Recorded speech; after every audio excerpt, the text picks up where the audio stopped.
This noise is the one that drives you crazy at 2 o'clock in the morning. A couple ways to go about getting rid of it. One is just unplug it. But your door is not really going to work because your battery is dying. That battery, if the battery backup, it's going to allow you to raise your door 1 or 2 times. You're going to need to replace it every once in a while. This one is about 4 years old. I've kind of forgotten where it was. I started reading where the manual was. We're on this right-hand side over here, so I'm going to open up the lid for the side light.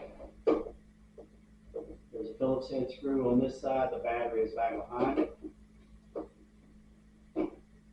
Loosen this screw.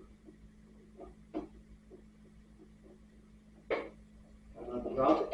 And we got a positive lead and a negative lead. The positive lead is going to be the red one. The ground is going to be the black wire. I'm going to go ahead and unplug the ground one first. Actually, make sure to unplug the power supply from the ceiling for the whole unit before I start opening up anything to service it.